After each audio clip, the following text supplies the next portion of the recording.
i estic molt agraïda per presentar en Esteban Ibarra. Ho faré a trets generals, ja que el més important és escoltar-lo a ell, qui avui divendres obri aquest 11è Congrés d'Educació Josep Lluís Bauset. En Esteban Ibarra és el president del Moviment contra la Intolerància i el secretari general del Consell de Víctimes de Delits d'Odi i Discriminació.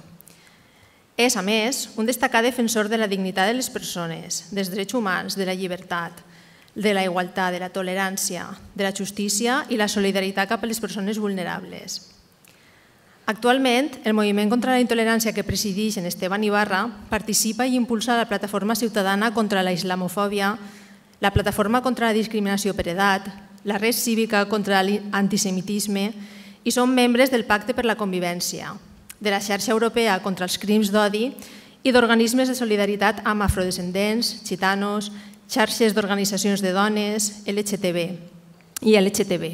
que representen i també el Xicotet Teixit associatiu en Espanya amb el que impulsaren la plataforma Sí hay Futuro. A més, per si fora poc, aconseguiren notables avanços en el marc del Consell General del Poder Judicial en la lluita contra el discurs de l'odi i col·laboraren amb la Secretaria de Migracions en programes nous com ara el Pandora, per donar suport en hospitals i centres de salut a víctimes de crims d'odi. Ell mateix es defineix com un defensor dels drets humans, socialment antiautoritari, ecopacifista, democràtic profund i integralment federal, cosa que el confirma com un activista compromès amb un model polític i social que faça viable el desenvolupament de la personalitat, de les llibertats i de drets. Defèn com a valor fonamental la tolerància i l'accepció moderna establida per la UNESCO, segons la qual tolerància és el respecte i acceptació, estima de la rica diversitat de les cultures del nostre món, de les nostres formes d'expressió i maneres diferents de manifestar la condició humana sempre en harmonia amb la dignitat intrínseca de les persones i dels seus drets inalienables. Divulgador dels seus pensaments, ha realitzat nombroses col·laboracions en ràdio, premsa, televisió, internet, etc. Ha realitzat desenes d'articles, monografies i ha escrit llibres com Tiempos de Solidaridad, Los Crímenes del Odio, La España Racista, Intolerancia, No Gracias, La Europa Siniestra i Stop, Violencia. Crec que val la pena indicar també que, malgrat algunes dificultats patides com agressions i amenaces, entre d'altres, el moviment contra la intolerància ha rebut nombrosos reconeixements, entre d'altres, la Medalla d'Or a la Comunitat de Madrid, la Creu de Plata a la Solidaritat Social i la Creu d'Isabel la Catòlica. I abans de finalitzar la presentació, voldria citar-los unes paraules del poeta Machado que en Esteban Ibarra fa servir per a representar amb determinació el seu compromís de lluita. Todo pasa y todo queda. Caminante no hay camino, se hace camino al andar y al volver la vista atrás se ve la senda que nunca se ha de pisar. I ara sí, sense més preàmbuls, dono la paraula a Esteban Ibarra i us demano un fort aplaudiment.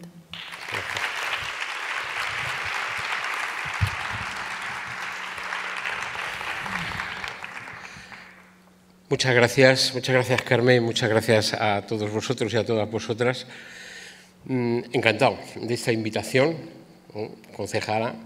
Encantado, queridos amigos, amigas, profesores. Yo siempre he dicho que el trabajo prioritario para nosotros como organización es la escuela.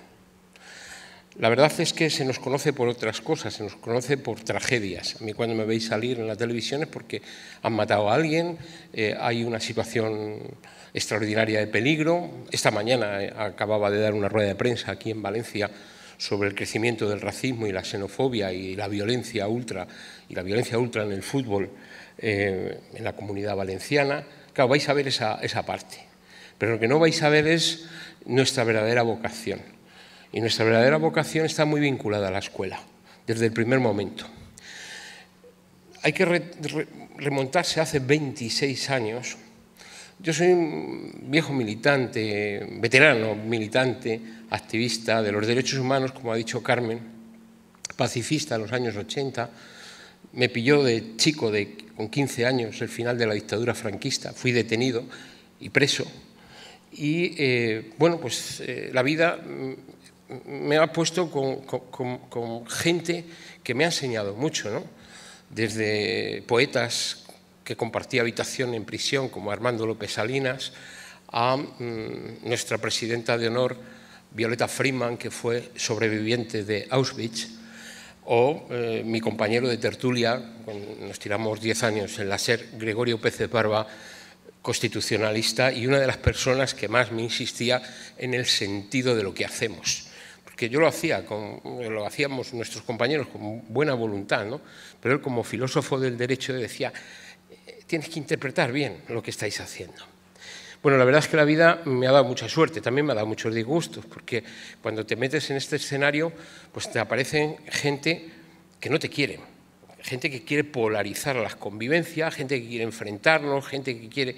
Y pues molesta que existan organizaciones que busquen la resolución de los conflictos de manera pacífica, promuevan la tolerancia tal cual perfectamente ha leído Carmen en la definición de la UNESCO. Es bastante incomprendida este alcance. Hay gente que nos dice, oye, mira, yo es que todo lo que quieras, pero es que esta palabra tolerancia no nos gusta. Digo, mira, es que la acepción moderna está inmaculada. Os hemos dejado un material al respecto, os invito a que leáis a la UNESCO, ¿no?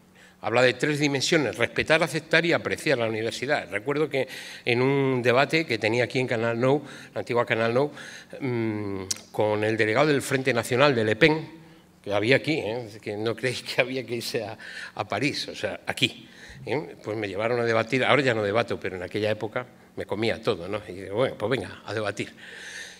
Y él decía, no, yo respeto a los musulmanes, pero en su tierra.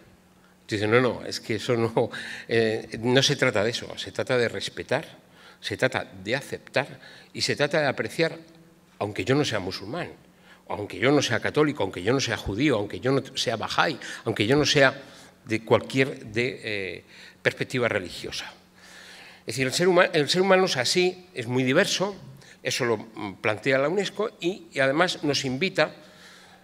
En el año 95, después de haber constatado lo que se produjo en Europa en el 89 con la caída del muro de Berlín, del 89 al 95, que hubo una eclosión tremenda de grupos neonazis, de grupos racistas, había ataques a centros de refugiados como Rostov, había ataques en distintos sitios. Entonces los políticos empezaron a poner nerviosos y dicen, bueno, ¿qué pasa si creíamos que esto había sido superado? No había sido superado, estaba subyacente y además no se había trabajado adecuadamente los valores y las medidas políticas y legislativas al respecto. En este sentido, ya hubo 3 informes. Yo estuve con el diputado laborista Glinford, ese es el informe más famoso, si os metéis en Google lo podéis obtener, en el año 88. El diputado laborista ya alertaba, dice, bueno, aquí vamos a tener una implosión dentro de Europa muy de xenofobia, muy de racismo y tal, y hay que tomar esta serie de medidas. Propuso 77 medidas. ¿Sabéis cuántas se tomaron? Una. ¿Y sabéis que una fue una declaración institucional del Parlamento, del Consejo, de la Comisión? No entraron al fondo de la cuestión, lo consideraron pasajero, y eso es un error, porque pasajero se consideró después de la Segunda Guerra Mundial y del Holocausto como que, bueno, pues esto ya había llegado a un punto final. No es así. Hay que ver la historia en su verdadera dimensión y como profesorado, pues yo creo que vosotros esta perspectiva la tenéis como muy presente. Los tiempos que vivimos son muy intensos, muy cortos, parece que han pasado muchos años y no pasan tantos años. De hecho, la Declaración Universal de Derechos Humanos también hay que interpretarla desde una perspectiva histórica. Fijaros que hay una serie de declaraciones anteriores, incluso la Declaración de Derechos del Hombre y del Ciudadano, que posteriormente viene la Declaración de Derechos de la Mujer y de la Ciudadana, que impulsa Olympia de Gouges, y a Olympia, posteriormente, los revolucionarios la cortan el cuello en la guillotina, porque cómo iban a aceptar primero a una mujer que decían que era conservadora, pero que estaba, en definitiva, planteando de una manera muy clara y muy nítida la igualdad y también en el territorio de los derechos humanos. Yo os invito a investigar esa personalidad porque es muy interesante, ¿no? y a leer la Declaración de principio se habla del hombre y del ciudadano, pero nunca se menciona la de la mujer y la ciudadana. Y la de la mujer y la ciudadana es netamente superior en valores democráticos a la anterior. Pero bueno, voy a la gran tragedia. Primera Guerra Mundial, Segunda Guerra Mundial, eclosión de nacionalismos, eclosión de la intolerancia, eclosión de un régimen como el nazismo, y siempre aparece la misma pregunta, pero ¿cómo fue posible? Entonces, desde muchas perspectivas, pues empiezan a analizar la dimensión económica, la crisis económica, se insiste, lo hemos escuchado hasta la saciedad.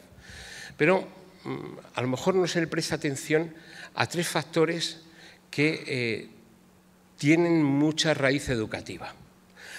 El primero de ellos, y yo siempre insisto en esto porque, vamos a ver, cuando antes he mencionado a Violeta Friedman, mi mentora, una mujer que ya falleció, muy valiente ella, con 14 años ingresó en Auschwitz. Ahí asesinaron a sus padres, asesinaron a sus abuelos, su hermana murió y ella con 14 años sobrevivir, imaginaros lo que tuvo que sufrir. Y siguió luchando. Pasó un tiempo de desintoxicación, como pasa a todos los sobrevivientes, pero luego llegó a España y se puso a luchar por la memoria, como muchos de los sobrevivientes. Y cuando estaba aquí, en España, un general de las Waffen-SS, León Degrelle, que era el hijo predilecto, le definían como el hijo predilecto de Adolf Hitler, estaba aquí en Málaga y dijo que esto del Holocausto era un invento de los judíos para sacar dinero a los alemanes. Entonces ella dijo, han matado a mis padres, han matado a mis abuelos, no voy a consentir que asesinen la memoria. Y le denunció y perdió. Recurrió y volvió a perder. Y perseveró en su denuncia en defensa de la dignidad, en defensa del honor que se planteaba en aquel momento, y el Tribunal Constitucional le dio la razón. Y fue una batalla importantísima. El ponente magistrado que redactó la sentencia fue ni más ni menos que Francisco Tomás y Valiente. Francisco Tomás y Valiente era un defensor de la tolerancia, de todo esto que os estoy hablando. Y Francisco Tomás y Valiente redactó esa ponencia y esa sentencia fue la base de la reforma del Código Penal de 1995, de la que vamos a hablar hoy con el tema de los delitos de odio y estos neologismos que ya se han puesto muy encima de la mesa. ¿Qué trasladaba Violeta? Bueno, todo el mundo sabe que fue víctima de un asesinato terrorista de otros nazis de otra naturaleza, pero que acabaron con su vida en la facultad de la Universidad Autónoma, disparándole a bocajarro y acabando con una persona que estaba en el momento más elevado de conciencia, de conocimiento, etc. Aunque ahora todo el mundo, a partir de los 40 años, parece que sobramos, pero la gente, con los años, estaba hablando con Carmen, pues tiene más conocimiento, más experiencia y eso es un valor en sí mismo. Y hay mucha perspectiva edadista que no contempla y dice, bueno, pues sí, ya, en fin, son personas mayores y tal. En el caso de Tomás y Valiente, cuando le asesinan estaba en la época más clarividente de su vida. Y aprendimos de él, aprendimos mucho, como aprendimos de Violeta. ¿Y qué nos contaba? Pues nos contaba que para entender lo que sucedió en los años 30, a partir del 33 que toma el poder el régimen nazi, que Adolf Hitler logra el gobierno, pues que se dieron tres factores fundamentales, tres factores. No tiene nada que ver con la crisis económica, que fue, pero claro, ha habido muchas crisis económicas y todo esto nos ha llevado a regímenes nazis. Insistía en tres cosas. La primera de ellas era la extensión de la intolerancia, la negación del diferente, el diferente por ser judío, el diferente por ser gitano, el diferente por ser síndrome de Down, el diferente por ser inmigrante, el diferente por ser homosexual, el diferente por ser de otra ideología, el diferente por ser protestante, el diferente por ser distinto, lo que consideraban el Instituto de Higiene Racial alemán a muchos de estos diferentes, empezando por los propios alemanes que eran discapacitados, que mataron 300.000, en el programa T5 que se llamaba, pues los consideraban vidas sin valor. Vidas sin valor. Esto hay que retenerlo. Vidas sin valor. El segundo factor fue la normalización de la violencia. En la calle había violencia, la violencia estaba en todas las esquinas, incluso pues, había gente organizada practicando la violencia. Las secciones de asalto, en concreto, tomaban las calles, asaltaban tiendas, sobre todo de judíos, etcétera, pero se había normalizado la violencia. La forma de resolver las cosas era con el ejercicio de la violencia. Incluso hubo juristas como Carl Smith y otros que hablaban de que el poder jurídico tenía que someterse a lo que decía el pueblo, y si el pueblo utilizaba la violencia, pues utilizaba la violencia. Y el tercer elemento fue lo que podemos hoy denominar victimismo identitario. Es decir, yo tengo una identidad, en este caso la alemana, he salido mal parada de la guerra del 17, en el periodo de la Primera Guerra Mundial me toca pagar unas indemnizaciones muy elevadas, me victimizo, además cojo un chivo expiatorio, el judío es el culpable de todo esto, y alimento un victimismo identitario que me da fuerza para agruparme frente a lo que señalo como el mal.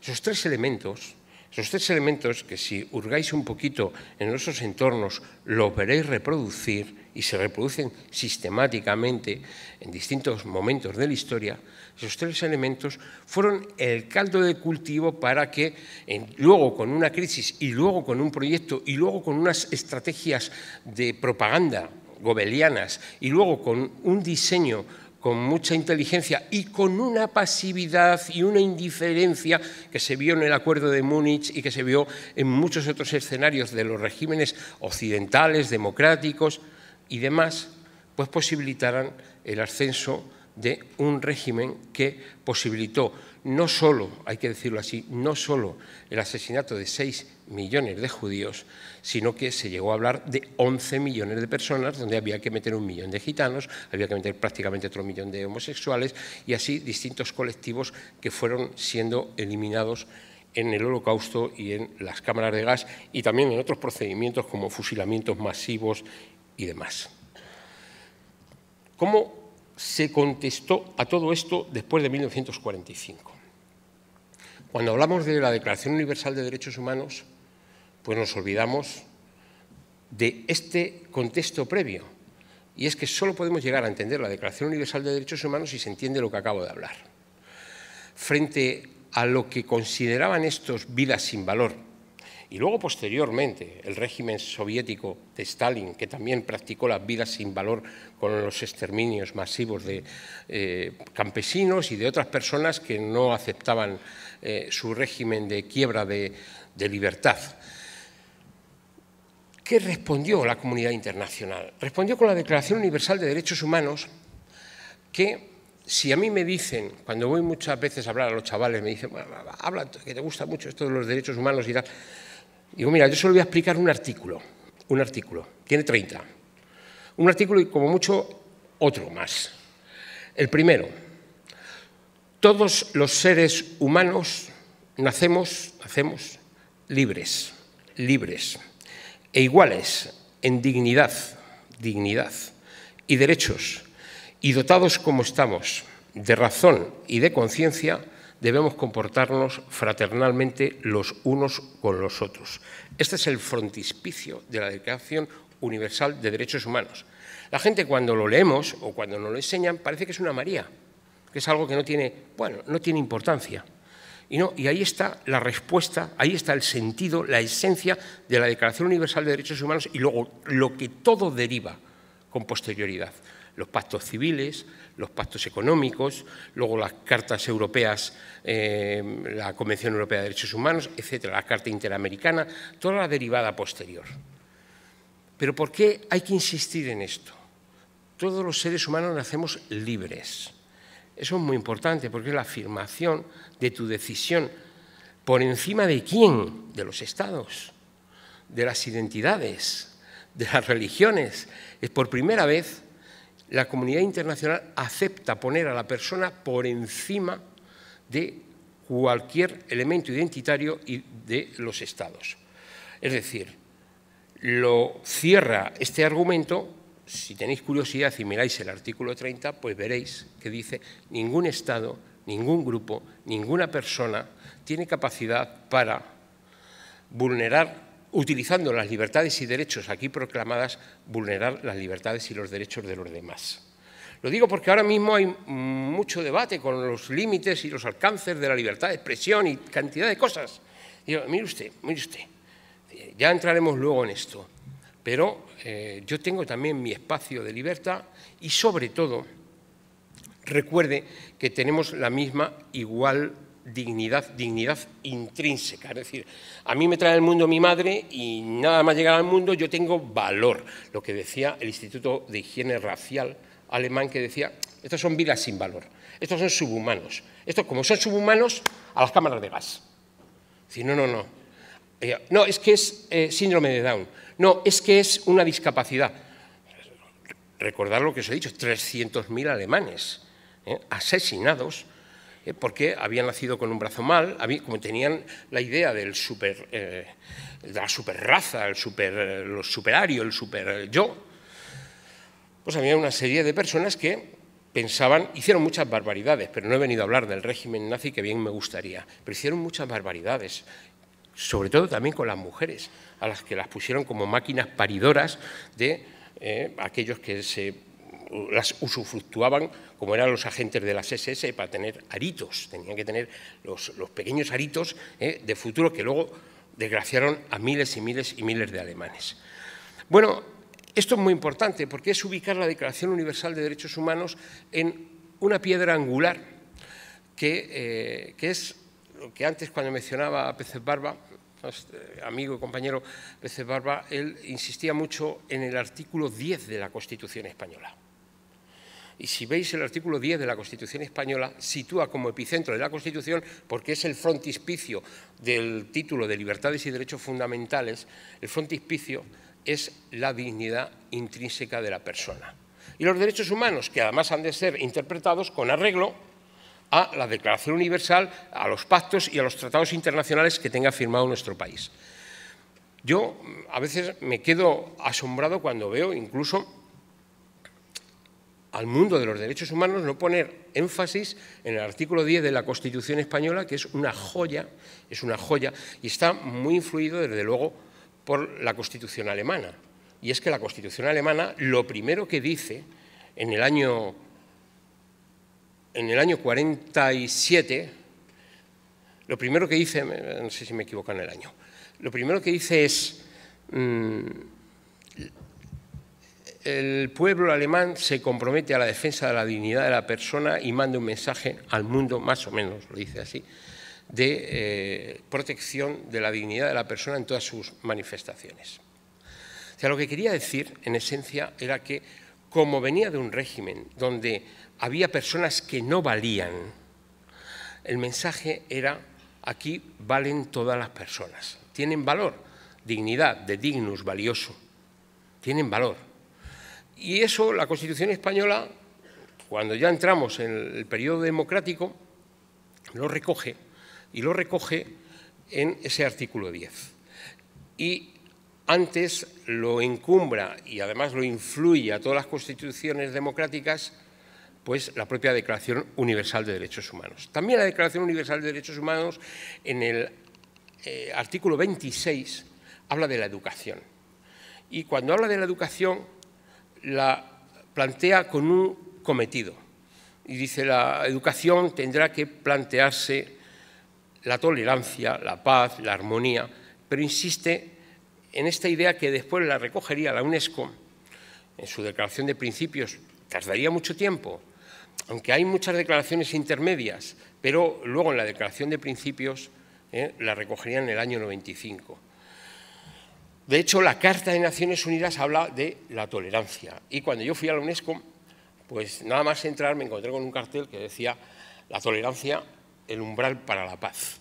Es decir, que si queremos construir la paz, o entramos a respetar, aceptar y apreciar la diversidad cultural, la dignidad de las personas, la diversidad humana, lo que Hannah Arendt plantearía con las distintas manifestaciones de la condición humana, o entonces no hay futuro, nos podemos matar por todo, como ha demostrado Europa. Europa se ha matado, ha tenido muchas guerras, por religión, por nacionalismo, por todo. Y ahora mismo estamos en un momento donde ha emergido el todos contra todos y el todo vale. Y a mí esas dos perspectivas me aterran. El todos contra todos me aterra y el vale todo también me aterra. Entonces, frente a esto que además nos entra, no por las escuelas, porque el profesorado tiene la suficiente sensibilidad, compromiso y educación para no predicar el vale todo y el todos contra todos, nos entra por otro lado que no controlamos, que es fundamentalmente las redes sociales, el Facebook y ese mundo donde la comisaria de la Unión Europea, el otro día en Bruselas, hace 3 días, le decía a Facebook, y bueno, mire usted, esto se ha convertido en un pozo de basura y en un instrumento de prédica del odio, de alimento del odio.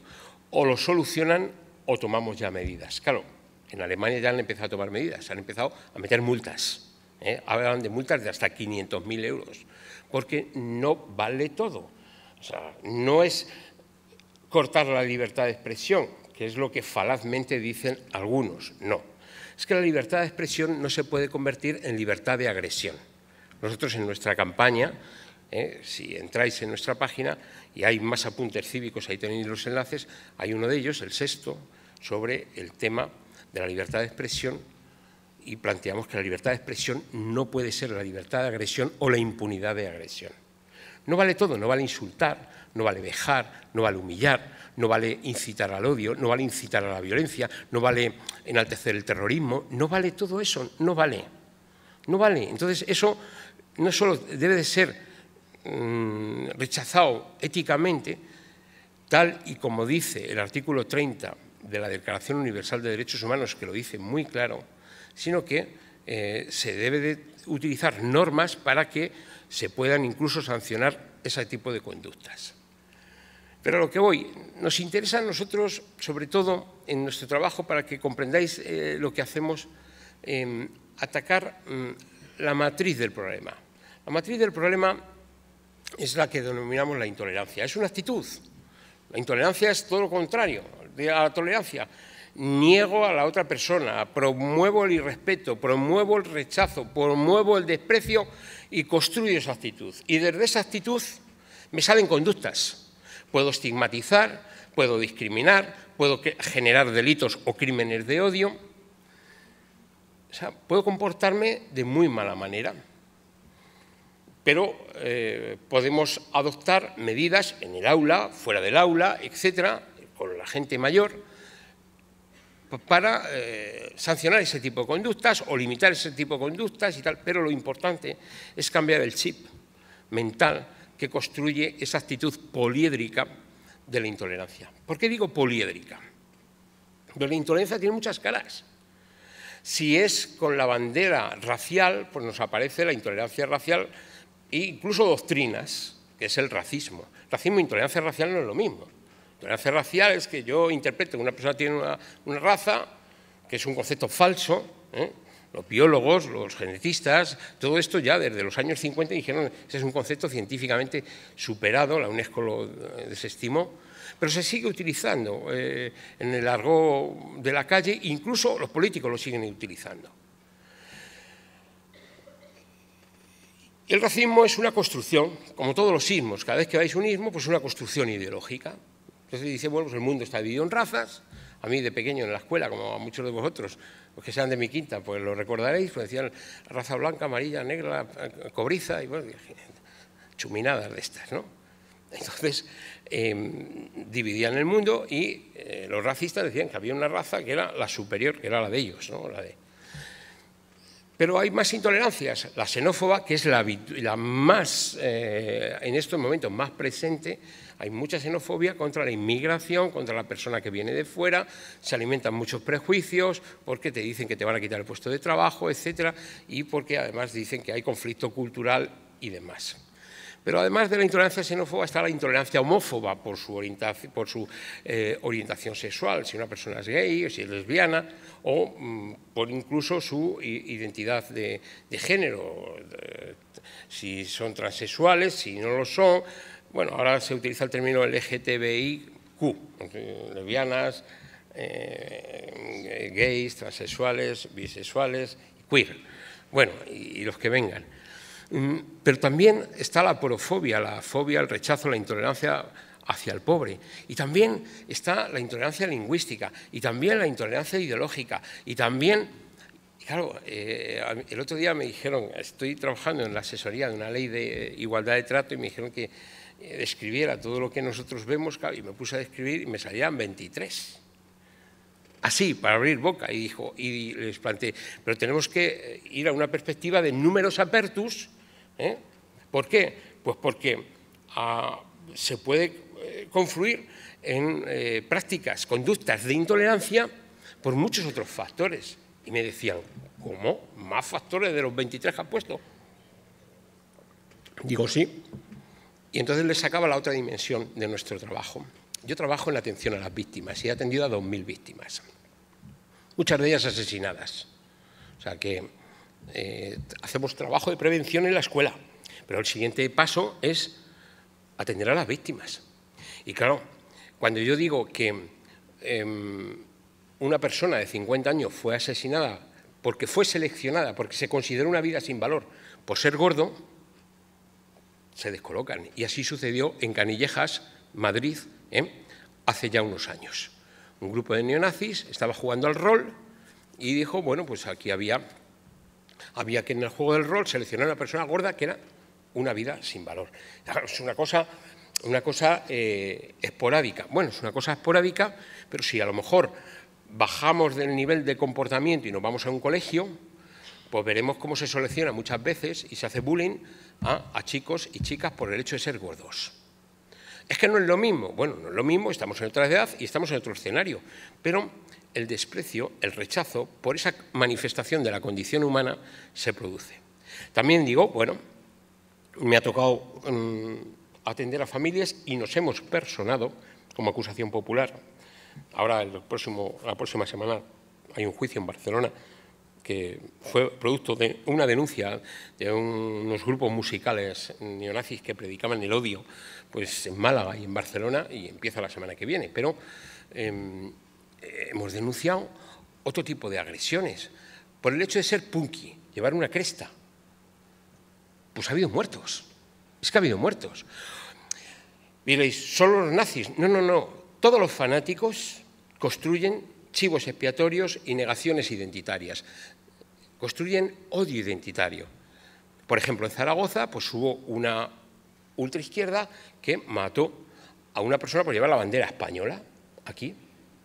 Y eso, no, pero eso no es crimen de odio, porque es que era facha. No, que da igual. Es crimen de odio. ¿Tú por qué la has seleccionado? Por algún aspecto que a ti no te gusta.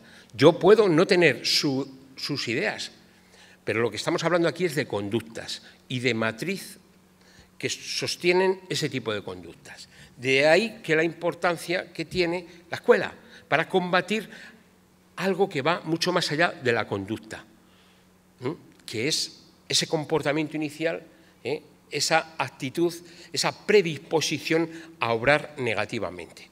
Esa es una segunda dimensión. La tercera dimensión ya más o menos la he apuntado. Nosotros hemos asesorado mucho a distintos gobiernos en la legislación y en las políticas. Nos gustaría que nos hicieran más caso, pero por ejemplo uno de ellos que ha tenido su efecto positivo y no se han atrevido a utilizar con más profundidad fue la ley contra el racismo, la xenofobia, la intolerancia y la violencia en el deporte. Porque vivimos unos momentos, antiguamente, donde los grupos ultras del fútbol eran capaces de cometer auténticas barbaridades. En otros países mucho más, Heysel, Hillsborough, 80 muertos, etc. En nuestro país también, pero no a esos niveles. Es decir, hemos tenido el asesinato de Hitor Zabaleta, hemos tenido el asesinato de distintas gentes, ¿no? O de jóvenes simplemente porque tenían otro planteamiento lingüístico o un planteamiento político diferenciado, independentista, como aquí en Valencia Guillén Agulló en el año 93. Bueno, nosotros vivimos todo eso y lo vivimos con las víctimas. Desde el año 91, que es el origen de nuestra asociación a partir, primero, unas campañas europeas que antes os hablaba y en el año 92 damos el paso definitivo porque se produce el asesinato de Lucrecia Pérez, una inmigrante dominicana en Aravaca, donde gente muy joven, chavales de 17 años, con otro mayor de 21, una célula neonazi decide limpiar España de inmigrantes y de negros. Y se van a Aravaca, abren la puerta donde había un grupo de sin papeles y se lían a pegar tiros, pum, pum, pum, pum, y matan a esta pobre mujer y dejan a otro muy mal herido. Os preguntaréis, bueno, es que había muchos inmigrantes. No había muchos inmigrantes. ¿Sabéis cuántos inmigrantes había en 1992? 150.000 inmigrantes fuera de terceros países, fuera de la Unión Europea. 150.000. ¿Dónde estaba el problema? Estaba el problema en los laboratorios del odio. Los laboratorios del odio ya funcionaban a tope. Y no había Internet. No había Facebook, no había redes sociales, pero había otro tipo de mecanismos para transmitir esa intolerancia criminal que desemboca en un delito de odio. ¿Cuál fue el problema? Pues el problema que tenemos muchas veces, siempre, que no se reconoce el problema. El problema es la falta de reconocimiento del problema. Entonces, cuando tú tocabas la puerta y decías, pero es que tengo esta situación, es que voy a este instituto y me estoy encontrando con grupos de jóvenes relativamente organizados que están acosando a los profesores, a la salida del colegio, etcétera, estáis imaginando, en todo caso es los chavales, violencia juvenil un poco y tal, pero es que ha habido unas agresiones en tal barrio, ha habido en tal ciudad, en tal otra. Bueno, es la moda, pero es que son skinhead, ¿no? Es la moda skin, una moda estética. No querían entenderlo, pero tenían información, no solo porque nosotros la dábamos, sino porque venía información de Europa. Y no trasladaban esa información, por ejemplo, a los centros educativos. Antes, cuando estábamos comiendo, me ha venido a la cabeza una anécdota que la voy a comentar porque es didáctica. Yo he visitado muchos centros educativos y tengo muchos amigos y amigas en el ámbito de la educación, ¿no? Y un día me dicen, bueno, ¿por qué no te vienes a un instituto importante de Sevilla a dar una charla? Y tal, pues venga, voy. El instituto sale el salón de actos, lo llenan de todos los chavales que viene y tal. Y sale el director a buscarme a la puerta. Entonces estoy entrando por la puerta y veo 88, 14NS, la runa Audal y tal. Y le digo al director, ¿pero qué tienes aquí? Y me dice el director, digo, mira las pintadas. Ah, sí, pintadas, son grafiteros. Digo, ¿grafiteros? Seguro que acabo de decir una serie de términos que muchos puede que no la conozcan. 88. ¿Sabéis qué es 88? La octava letra del abecedario. HH. Heil Hitler. ¿Sabéis qué quiere decir 14NS? Las 14 palabras de un nacionalsocialista. ¿Sabéis qué quiere decir la runa Audal? Pues es la runa de guerra que utilizaban los nazis. Bueno, yo se lo traduzco al director y se queda un poco asustado. Digo, pero espérate, antes de dar la charla, vamos al patio. Ya tengo curiosidad yo para ver qué es lo que hay por aquí. Y vamos al patio. El patio estaba súper pintado. Digo, pues yo creo que tienes un problema. Digo, pero antes de dar la charla, vamos a los váteres. Se extrañaba. A lo mejor a vosotros os extraña, pero yo soy así. Yo me meto en donde hay que meterse, en los váteres. Entonces miro las puertas, miro todo, digo, uy, lo que tienes, salgo del váter, estaba en un grupo de profesores, el director, estaban un poco así bajo el shock. Digo, pues tienes un problema, hermano. Tienes aquí una célula bien construida. Y estábamos en el pasillo. Y en el pasillo, al fondo, donde estaba el salón de actos, pues había un grupito de 5 o 6 chavales, vestidos de negro y tal, y riéndose, muy soberbios ellos, muy superiores, ¿no? Y entonces le digo al director, y son aquellos. Y dice, ¿por qué? ¿Por qué sabes que son aquellos? Digo, no solo por la mirada, que ya les delata, sino que tienes que mirarle los pies. ¿Cómo los pies? Digo, sí, mírale los pies. Mira, son Adidas negras con 3 rayas blancas. Las 3 rayas blancas implican el juramento de las SS. Un Reich, un Führer, un Volk. Un pueblo. El director se asusta, vámonos, suspendemos la conferencia. Digo, no hay que suspender nada. Lo que hay que es reconocer el problema y hay que obrar en consecuencia. Claro que se hizo la conferencia, pero no en una mesa, como a mí me gusta, en el aula, con ellos, paseando por el pasillo, a micro abierto, y cuando me acercaba a ellos, les decía: no somos tontos, sabemos identificar los problemas y no se juega con la intolerancia criminal, porque a los 18 años y 1 minuto habrá alguna ONG o algún profesor o alguna institución que os pondrá en manos de la Fiscalía de Delitos de Odio. Y al final van a contar, sin decirle sois vosotros, pero vamos, tú les veías a los 5 o 6 agachar la cabeza, como diciendo a mí no me mires, y al resto de los estudiantes con una sonrisa de oreja a oreja, como diciendo les ha cazado. Porque infunden temor, aunque el profesorado no se dé cuenta. Muchas veces nosotros visitamos 1.500 centros educativos al año. Podemos trabajar además incluso en las campañas escolares con 60.000, 70.000 chavales. Y mis compañeros, aquí está el coordinador de Valencia, me estaba dando el parte de las últimas intervenciones que tiene, pues lo detectan a la primera y se lo dicen al centro. Le dice: mira, ves, en el Cerao, como has anunciado que venimos nosotros, han puesto un 88. Con lo cual en el aula tienes un neonazi. Si se quedara solo el problema dentro del aula, pues vale.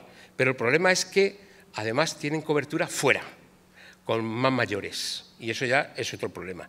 Si luego encima empiezan a crecer otro tipo de bandas, como son las bandas latinas y otro tipo de bandas y de agrupamientos, porque aquí luego, ante el temor, hay gente que se pliega, pero hay otra gente que se organiza y además, o sea, que también está en la lógica del vale todo. Entonces el escenario es un escenario difícil para el centro y difícil para todo el mundo, ¿no?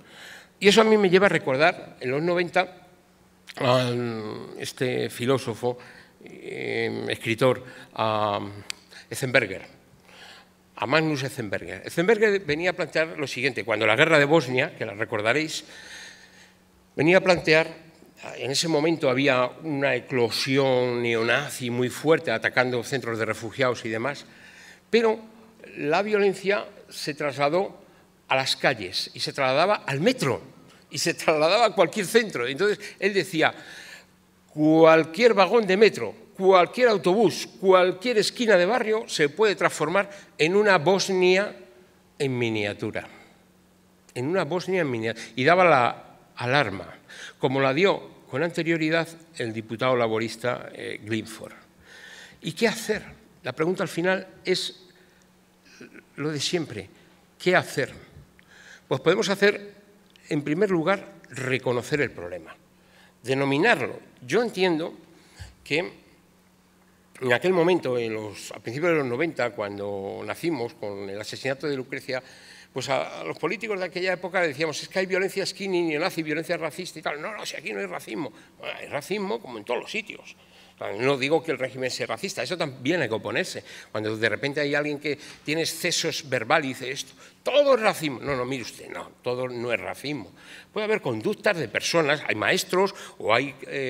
yo recuerdo haber tenido un pulso con un catedrático de pedagogía, pues que hablaba de la superioridad de las razas y que decía cosas a los chavales y que las escribió. Cosas como que, como que los negros no podían hacer natación porque su tejido adiposo era distinto y entonces pues que flotaba menos, vamos. Y luego decían una serie de sandeces de otros colectivos y tal. Y entonces, bueno, protestamos y dijimos: o retiran ustedes ese libro o nos lo llevamos a un juzgado y vamos a ver quién pierde más. Retiraron el libro. Pero es que me llama la atención el recuerdo, me viene ahora a la cabeza, porque hace muy poquito tiempo hubo 2 campeones, chico y chica, negros, en la Olimpiada, en la última Olimpiada de natación. Sí, pero bueno, como cuando decían no pueden estar en el tenis, o como cuando decían las mujeres no pueden correr la maratón, ahí las tienes, o las mujeres no pueden saltar pértiga, como que no. O las mujeres no pueden jugar al fútbol, menudos golazos han metido los de la selección femenina de fútbol. ¿Sí? Es que es todo alimentar tópicos, prejuicios, donde hay una gente que vale más y otra gente que vale menos. En materia sexista, acabamos de estar viendo un drama incesante. Y un drama incesante que además en el ámbito de nuestros adolescentes está de una manera que crece de manera galopante, ¿no?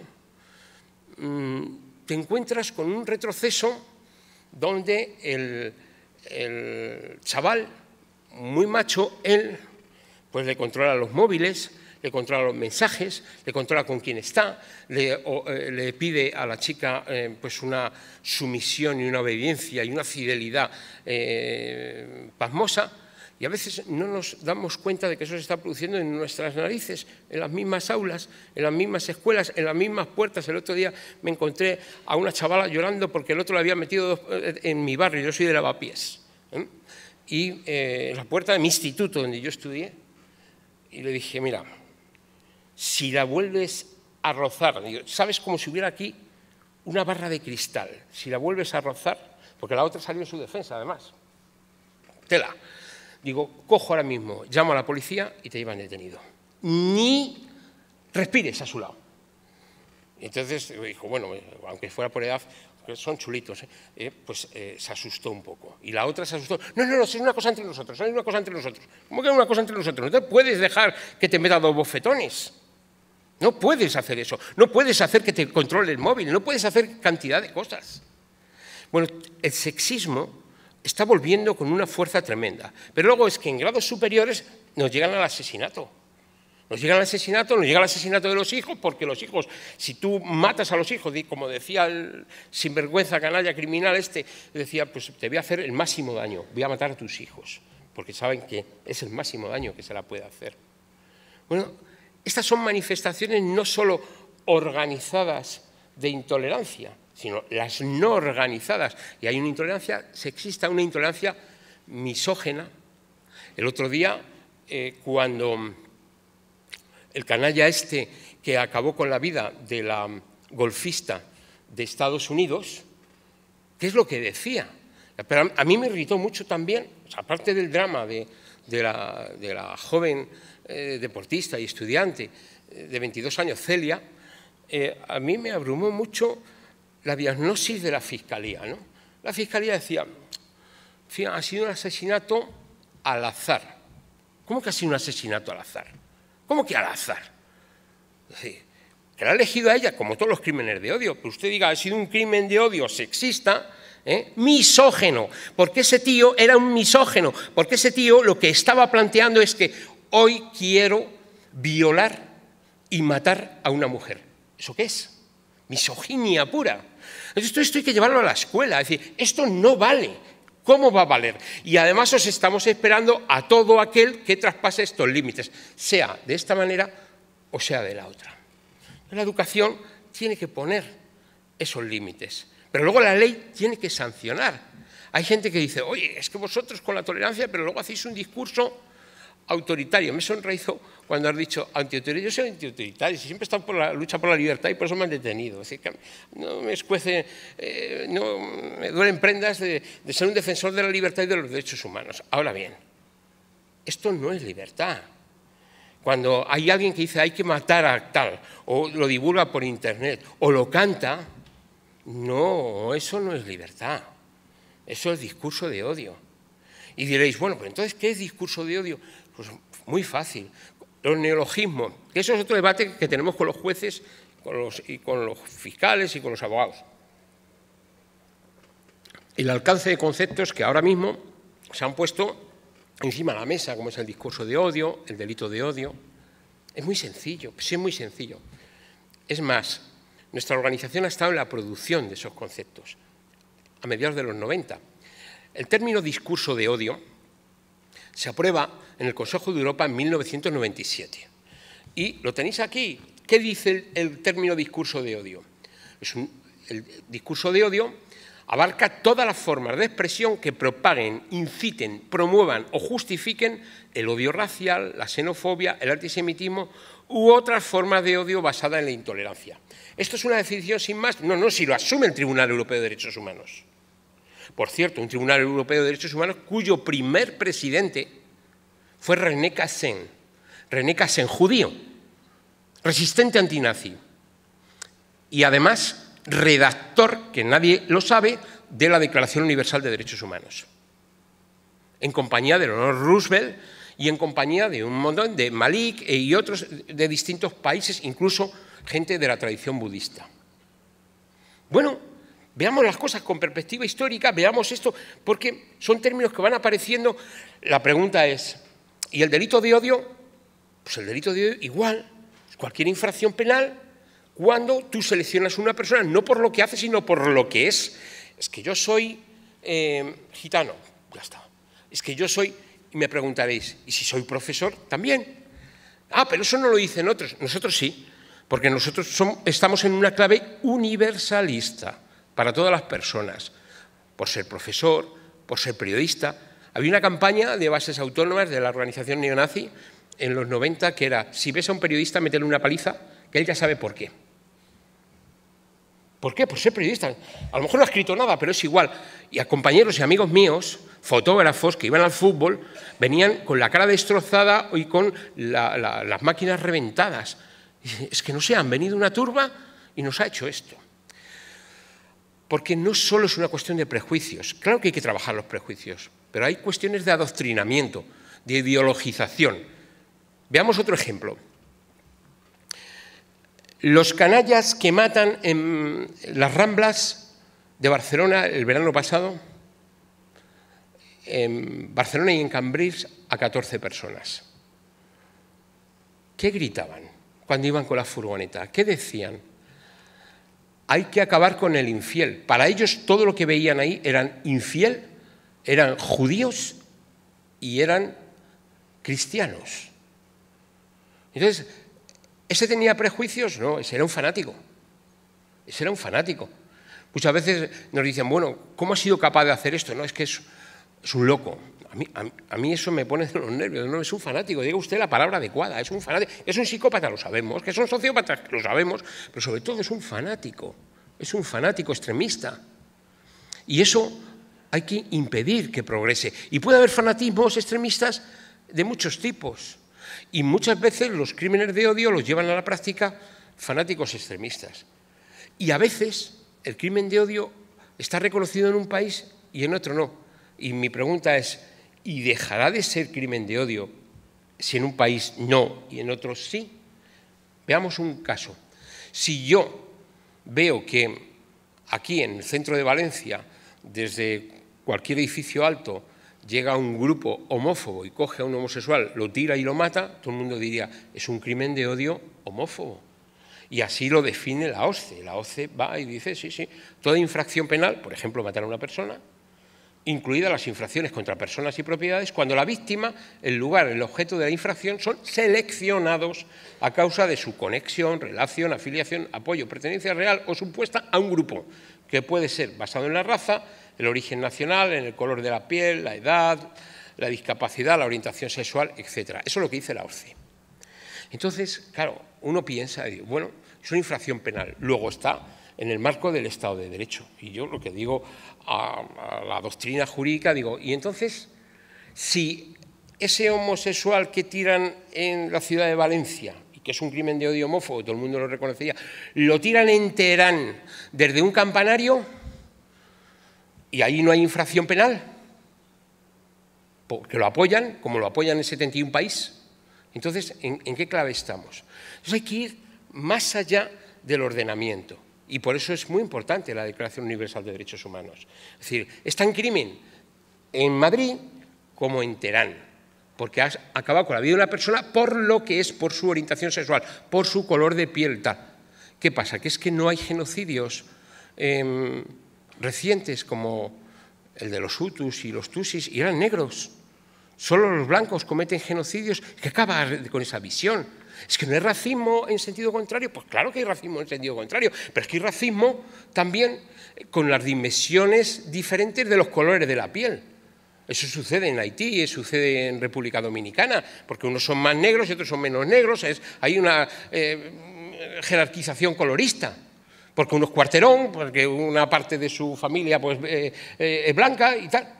Y hay jerarquías absurdas que están negando lo esencial, que es que todas las personas tienen igual dignidad. Volvemos siempre a la misma cuestión.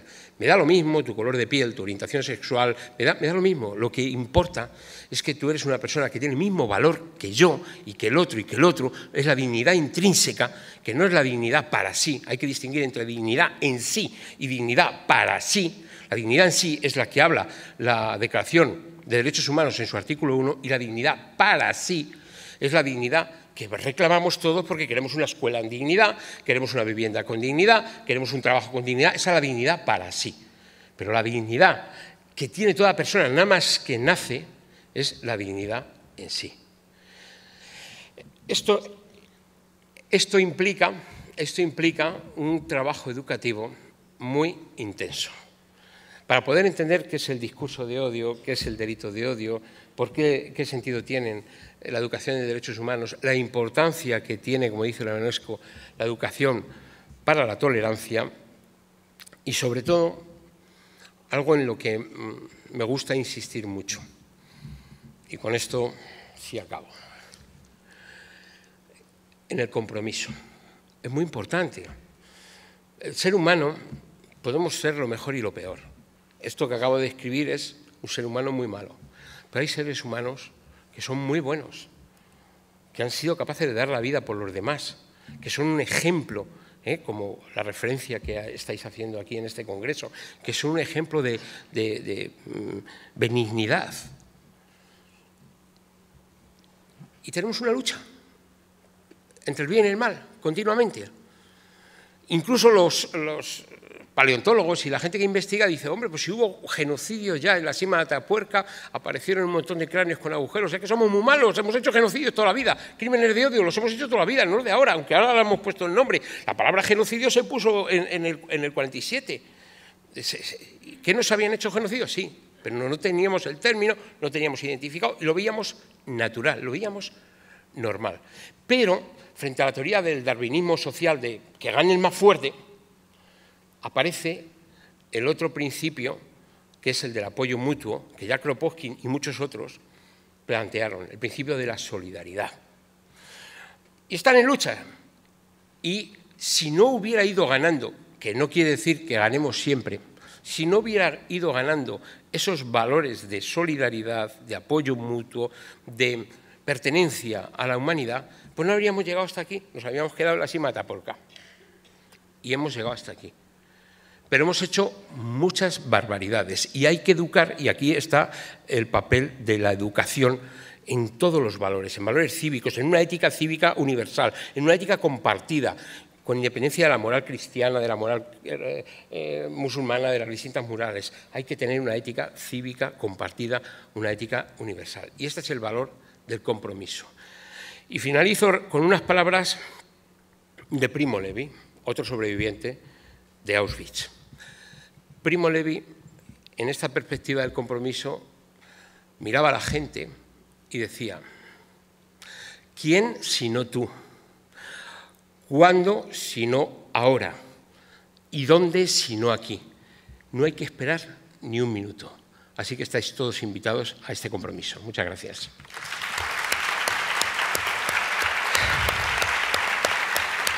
Bien, bien. ¿Tengo esto o después? Al final, para hablar. Bueno, moltíssimes gràcies, senyor Ibarra. I ara doni pas al torn obert de paraules, que segur que algú vol comentar alguna cosa.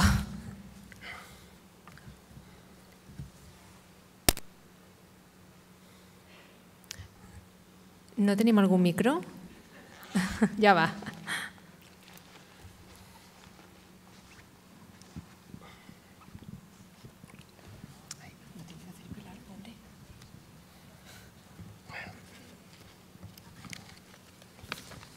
Hola.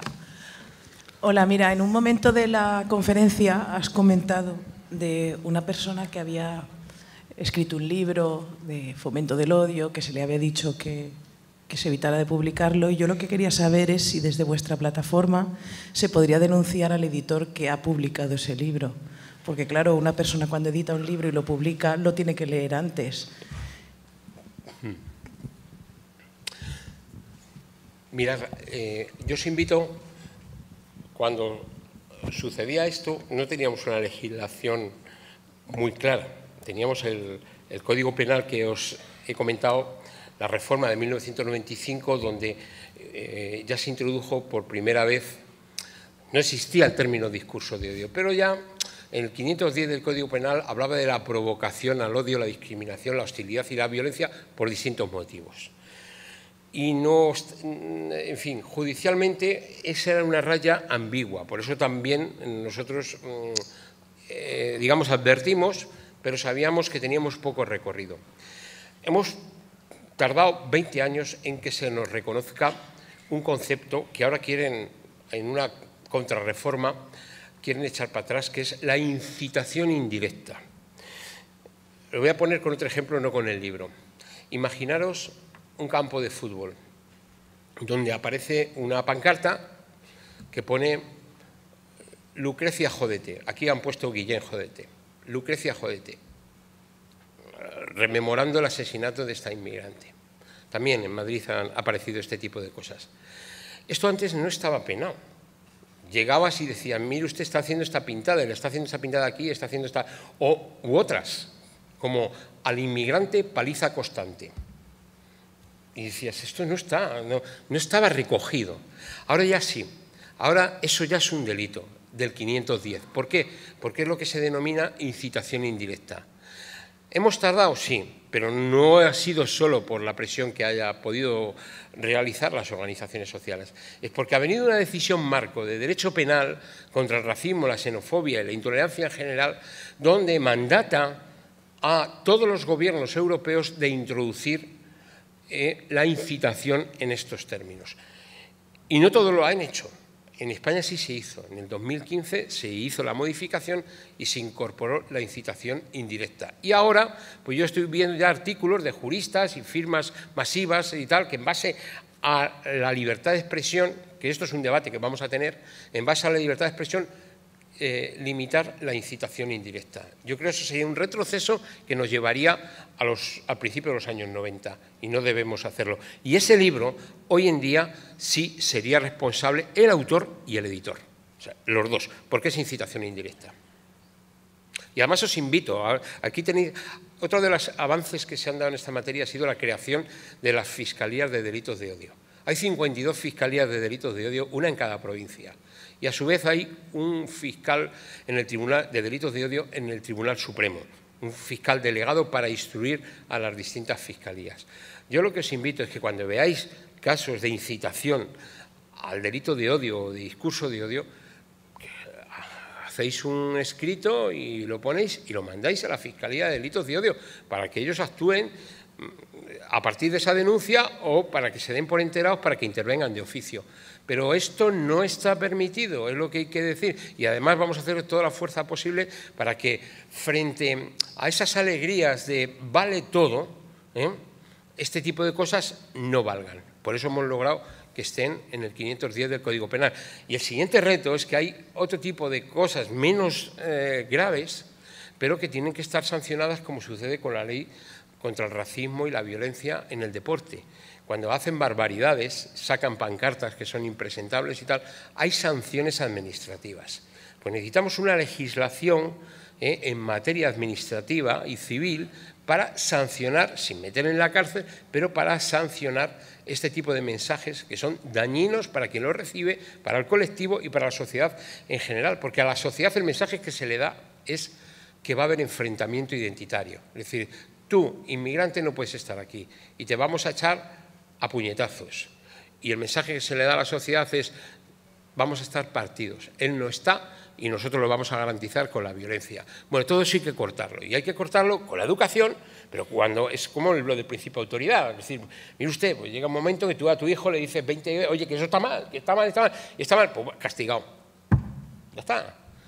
Eso lo decía muy bien el juez de Granada, ¿no? Yo estoy con él, yo soy de la misma escuela y he discutido mucho con él, porque al principio cuando decía, oye, mira, lo de la ley penal del menor tiene unos agujeros que es que da, y decía, no, ya verás cómo funciona y tal. Y luego con los años nos hemos llevado nosotros la razón. ¿Por qué? Porque se ha juvenilizado, ha bajado la edad de la transgresión. Y con la nueva tecnología se está poniendo un poder en manos de los adolescentes que es algo tremendo. Pero es que te estás viendo que están pegando a padres, que están pegando a madres, chavales de 14 años. Pero bueno, ¿esto qué me estás contando? ¿Pero qué me estás contando? ¿Vamos a aceptar eso? Por favor, si no, estoy en un aula de maestros y maestras, de profesores que no pegan a profesores, que no humillan a centros educativos. Si hay mucho descarado, pues a lo mejor el descaro no, tiene su sanción correspondiente, pero si luego sales y te han pinchado las ruedas y te han quemado el coche, pues entonces a lo mejor nos encontramos con la necesidad de intervenir de una manera todavía más severa.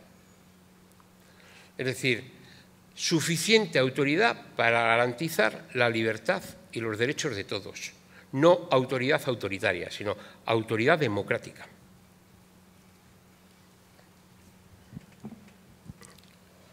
Buenas tardes, muchas gracias por esta charla, que me encanta este tema. Y lo que yo quería era reflexionar sobre una cosa. Ha venido a colación de la pregunta que ha hecho la compañera. Estamos en un congreso de educación y yo pienso que todo lo que nos has contado a nivel de las leyes, si hace falta identificar a los grupos, la anécdota de Sevilla, está muy bien. Pero yo creo que tenemos que ir un poquito más al día a día. A ver si me explico. Hay un catedrático de la Universidad de Pontevedra que se llama Jorge Torres Santomé, que lleva muchos años, este catedrático de educación, dedicándose al análisis de libros de texto. Y yo he visto sus trabajos y hemos trabajado con él el análisis de libros de texto. Y esto que nos estás hablando de la dignidad básica del ser humano, yo diría que en un porcentaje muy alto de los libros de texto que hemos analizado, que están actualmente en las escuelas públicas de todas las ciudades de nuestro país, se pasa un poquito por alto. Me refiero, no digo que haya explícitamente delito de odio, pero lo que sí hay soterrado, no me refiero tampoco al currículum oculto que pueda hacer un profesor en un aula, que eso es currículum oculto, me refiero al explícito, al que está identificado con la fotografía, con la celebración de una Navidad, en todos los libros de texto, con la imagen de la mamá en el carrito de la compra y el papá con el coche, con la imagen o sea, con los estereotipos constantes. Ya no me refiero tampoco a que no hablen de mujeres científicas y pintoras, sino en cosas muy sutiles, donde, por ejemplo, te encuentras niños en la puerta del colegio que les da vergüenza hablar de sus papás porque no tienen coche. Y lo que tienes es mutismo selectivo de muchos alumnos porque su libro de texto ha normalizado toda una serie de dignidad humana que no es real. Entonces, me refiero que yo creo que desde la educación tendremos que plantearnos muy en serio, yo no por supuesto denunciar al señor que dijo que los negros no flotan, ¿vale? Que eso me parece pues una barbaridad muy grande, pero nuestros libros de texto, yo estoy segura de que si ahora hiciéramos un ejercicio de coger nuestros libros actuales y analizarlos, veríamos la cantidad de germen, de indignidad humana que estamos sembrando en nuestras aulas. Y lo considero muy importante porque nosotros somos los que debemos de saber qué valores queremos, los valores que tú has dicho, que son los que nosotros tenemos que transmitir y educar desde pequeñitos, la cultura, por supuesto, que es lo que más combate el odio y cualquier cosa, es el nivel cultural, el nivel histórico, ver los carteles de Renault, porque aquí hubo una guerra civil y en la escuela no se habla, miles de cosas, ¿vale? Entonces, nosotros tenemos que hacer nuestro currículum, pero sobre todo no tenemos que tragarnos cualquier cosa que nos venga de la editorial SM o de cualquier otra, porque me da igual que esté autorizada por el Ministerio. Si la analizamos, vamos a ver muchísimo germen de indignidad para otro tipo de colectivos, otro tipo de niños y otro tipo de familias. Gracias. Completamente de acuerdo. Vamos a ver, nosotros desde el principio, lo mismo que este catedrático Torres, que hace el análisis de los libros de texto, pues tuvimos de asesor a Tomás Calvo Huezas, que analizó los libros de texto en materia de racismo y xenofobia. Y decía lo mismo que acabas de decir tú, dice, es una barbaridad. Y cómo se cuenta la historia y cómo se cuenta el papel de los inmigrantes y no se reconoce pues, el mestizaje y no se reconoce pues, la realidad histórica de nuestro país, etcétera, ¿no? ¿Y qué ha sucedido? Pues que no se ha reaccionado ante esto. En primer lugar, porque en el ámbito de la educación hay mucha lucha política y yo creo que tendría que ser algo de Estado. de Estado donde el elemento común de esa ética cívica universal estuviera proyectado.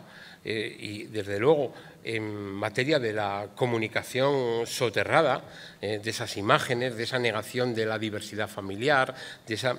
Bueno, pues… los colectivos con los que nosotros habitualmente compartimos estamos hartos de decirlo, ¿no?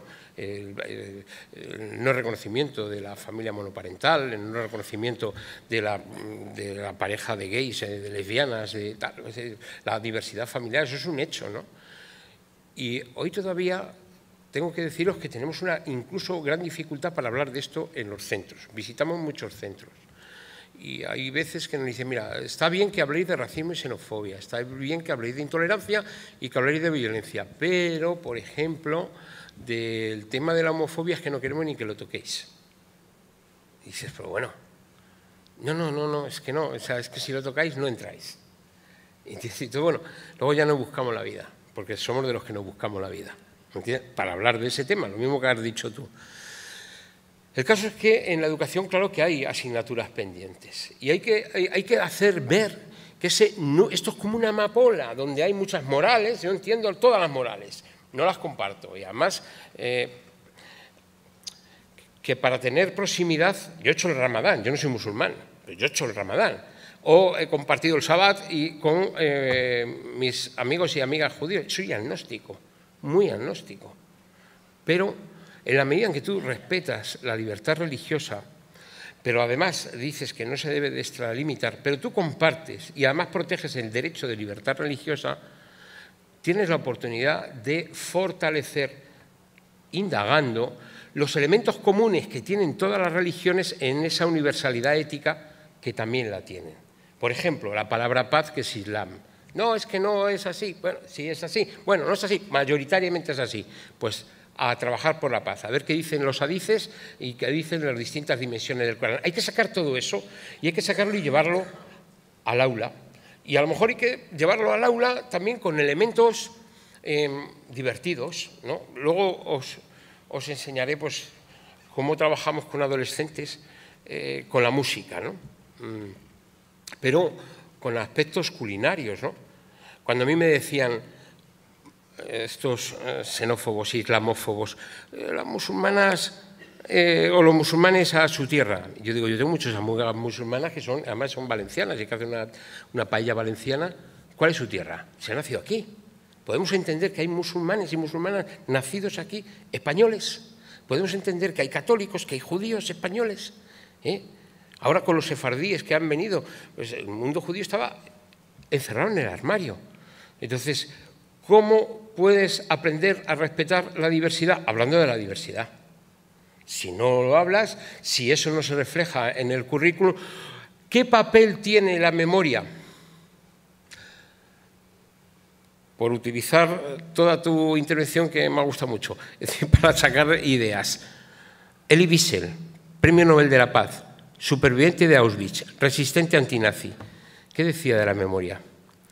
Sin memoria perdemos la humanidad. Yo soy de esa generación que estudiaba en la historia de España hasta los Reyes Godos. Y de los Reyes Godos no pasábamos. No supimos que hubo un siglo XIX, no supimos que hubo un siglo XX, no supimos nada de la memoria. Somos una sociedad incluso muy desmemoriada ahora mismo de otra manera, con mucha información, con cosas que pasan en una velocidad. ¿A que no recordáis algo de memoria que es muy reciente y que fue un cataclismo para Europa? ¿Quién se acuerda de lo que pasó hace 4 años, un 22 de julio? ¿Nadie? Normal, os he pillado. Pero a mí mismo me pillo también, y a mis compañeros. ¿Quién se acuerda de que el 22 de julio hubo una matanza en Utoya, donde acabaron con la vida de 76 adolescentes por defender una Europa multicultural? Y fue un energúmeno racista que dijo que iba a comenzar la nueva guerra mundial global en Europa a través de la matanza. Y en aquel momento nos conmocionamos todos con Utoya, con Noruega, todos éramos Noruega, todos éramos Utoya, pero ya se nos ha olvidado, ya no existe Utoya. Y salió un día europeo, el 22 de julio, en recuerdo de Utoya, y logramos que fuera el Día Europeo de las Víctimas de los Crímenes de Odio. ¿Y qué se hace en las instituciones? Se ha olvidado del Día de la Víctima de los Crímenes de Odio, pero también se ha olvidado de la dictadura. Y nos hemos olvidado de que tuvimos un dictador, y cuando nosotros hacemos el ejercicio, nos vamos al aula y le decimos a los chavales, a ver, toma, identifica a estos personajes, y le ponemos Franco, y le ponemos al lado entrenador, artista, dictador. ¿Sabéis lo que nos contestan? Entrenador. De fútbol, no va más allá que el fútbol. Entonces, claro que hay que revisar. Nos tenemos que revisar nosotros mismos, tenemos que hacer un poquito caso a lo que decía Elie Wiesel: sin memoria perdemos nuestra humanidad. Hay que tener memoria, hay que tener pensamiento crítico, no somos correa de transmisión de nadie, pensamos por nosotros mismos, hay que enseñarnos a autoeducarnos, y sobre todo hay que entender el momento histórico que estamos viviendo, donde nos estamos jugando no nuestro presente, sino el futuro de nuestras próximas generaciones. Lo hablábamos en el camino. Da miedo pensar en el mundo de dentro de 50 años con la tecnología y demás. En fin, que tenemos muchos retos y esos retos están en la educación.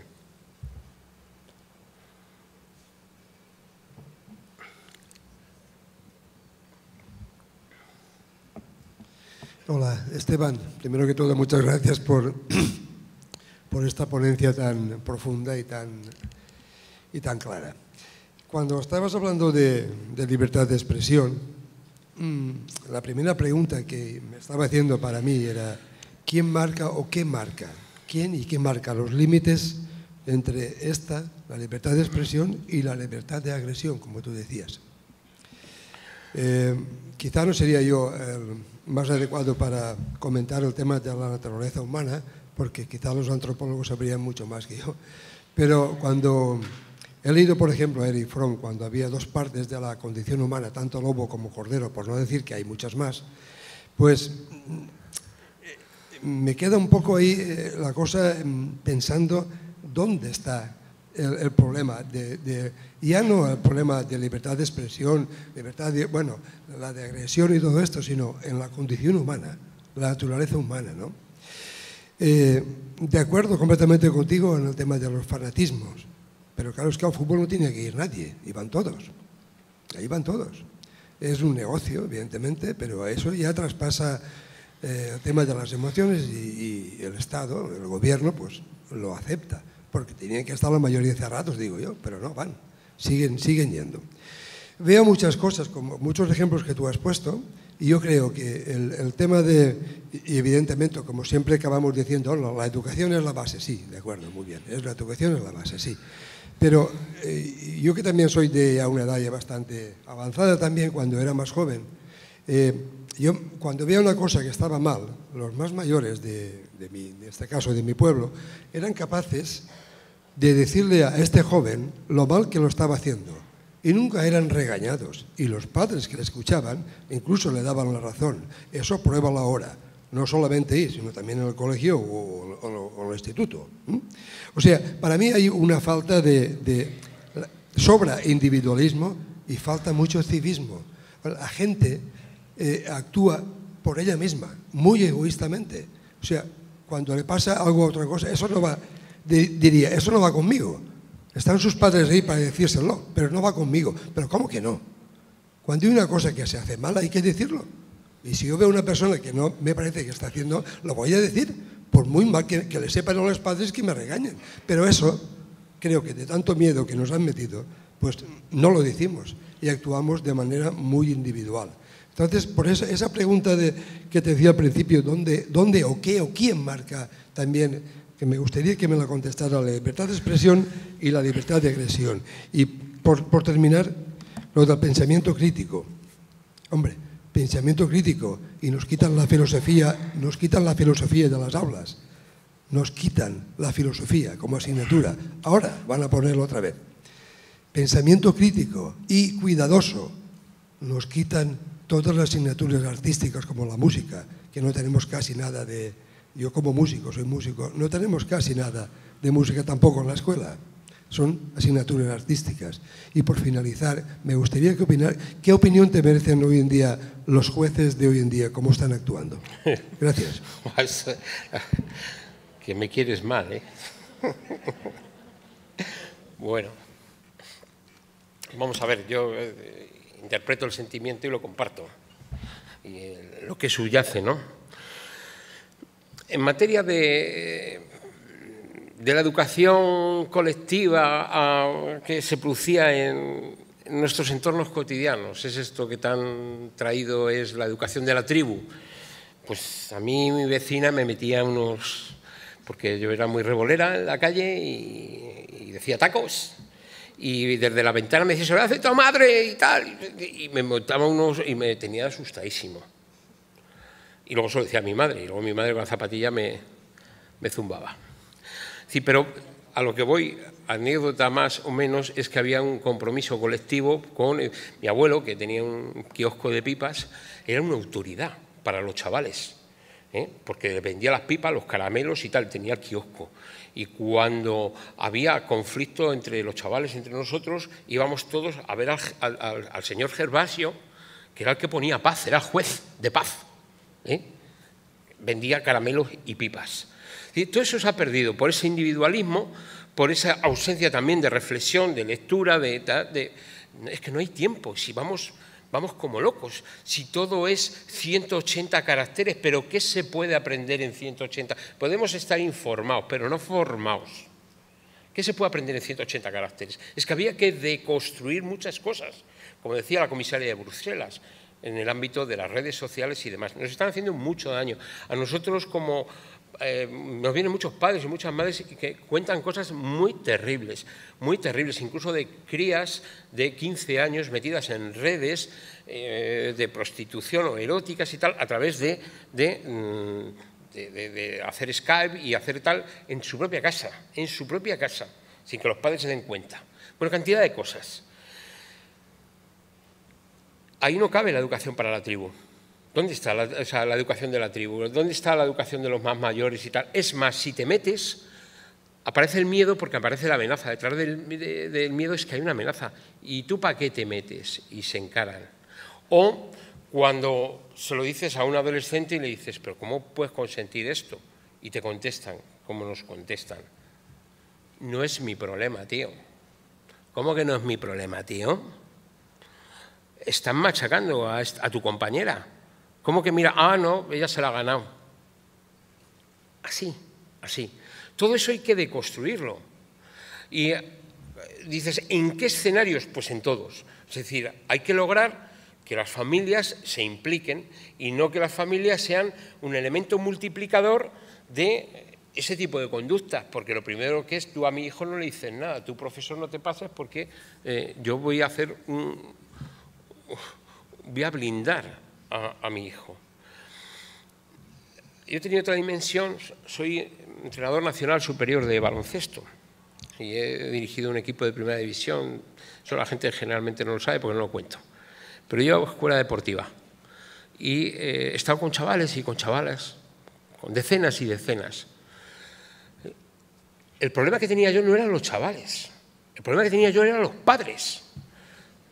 Es decir, que los veía gritar, los veía tal, pero dale, tal, no sé. ¿Pero qué pasa?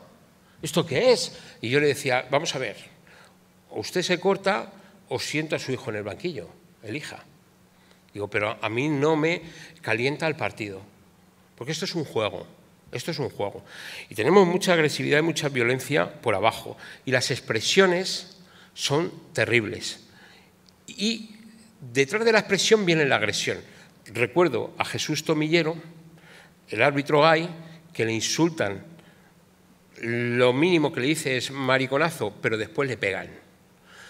Y eso lo hace gente normal, como nos decían en los años 30, oye, que fue gente normal la que hizo esa barbaridad. Entonces, claro, necesitamos ir limitando esos excesos. Y la libertad de expresión está muy bien y la defendemos, sobre todo frente a regímenes que no nos dejaban hablar y que nos metían en la cárcel por repartir un panfleto. Pero eso es una cosa, y otra cosa es el insulto, la vejación, la humillación, etc. Y esto es lo que está reaccionando, y hay reacciones a nivel internacional, planteando esto hay que cortarlo, hay que pararlo, hay que tal, y recomendaciones. ¿Quién puede, en situaciones de mayor delicadeza, contradicciones, poner orden? Pues para eso están los tribunales. Y en concreto, el Tribunal Europeo de Derechos Humanos ya ha emitido muchas sentencias contra el discurso de odio. El discurso de odio no es aceptado. Hay sentencias porque ha habido planteamientos de gente muy radicalizada contra los inmigrantes, por ejemplo, en Francia, y enarbolando, siendo diputados, enarbolando una bandera de la libertad de expresión, pues querían garantizar mensajes que eran absolutamente xenófobos. Y al final ha llegado al Tribunal Europeo de Derechos Humanos y el Tribunal Europeo de Derechos Humanos ha condenado. Es decir, que podemos ir resolviéndolo de abajo arriba. Al final, un profesor o una profesora es una autoridad, pero también es juez. Está juzgando continuamente, está en situaciones de conflicto, tiene que intentar resolver cantidad de cosas, pero hay cosas que no las va a poder resolver y que tiene que ir a otra instancia y a otro espacio. Y esas instancias, esos espacios, entre ellos los tribunales, en ese tipo de litigios, tienen mucho que resolver. Pero para eso tienen también que tener los pies muy en tierra, para no hacer resoluciones de tipo doctrinario y situando las cosas en su debido contexto. No hay texto sin contexto, dice el dicho. Entonces, a mí, por ejemplo, cuando hacen un insulto a una determinada persona por pertenencia a una comunidad, pero que es un insulto que se le ha calentado la boca, pues yo me meto en Facebook y le hago un reproche social. No le meto en la cárcel, le hago un reproche. Sé distinguir entre un tonto o una tonta que se le ha calentado la boca. Entonces le digo, no te pases porque esto, tal, y entro en el debate. Pero cuando veo que es uno, es otro, y hay una trama organizada, entonces ya advierto, esto lo voy a capturar y me lo voy a llevar a la Fiscalía de Delitos de Odio, porque a lo mejor usted lo que está es, a través de la trama, cometiendo un delito. ¿Eso se hace en todos los casos? No, hay que enseñarlo. Hay que enseñarlo y decir, mire usted, aquí están los límites y vamos afinando los límites. Antes de la pregunta la compañera decía, ¿y por qué esto no se denunció? Pues porque ese límite no estaba claro en el 95. Ahora en el 2015 ya está claro.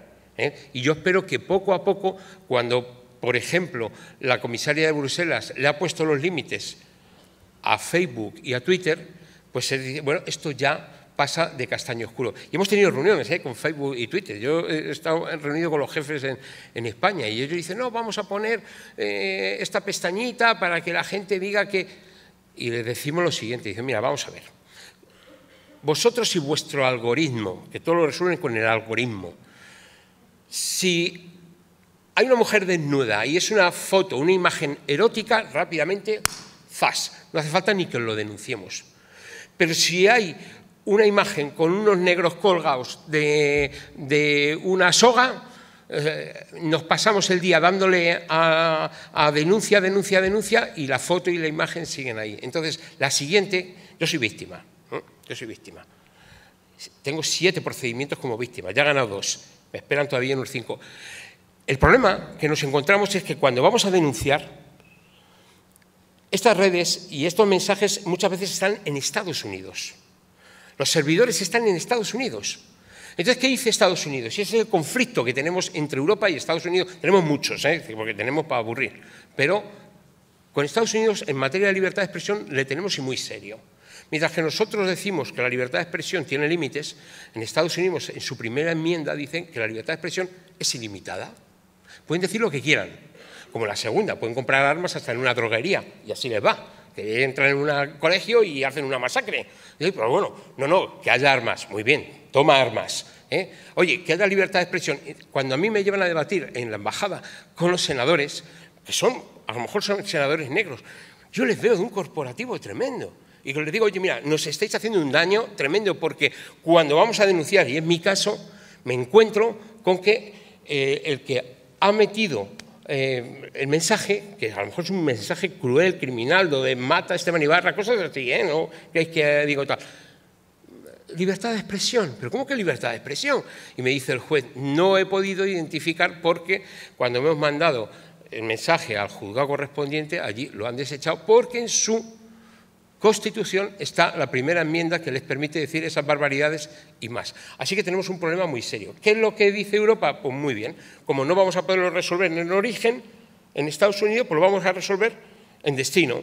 Y si tú tienes esto en el Facebook, pues yo te voy a meter una multa, como dice la Merkel, yo para eso creo que la Merkel es muy seria, que ha dicho que le va a meter hasta 500.000 euros de multa. Pues muy bien, que espabilen.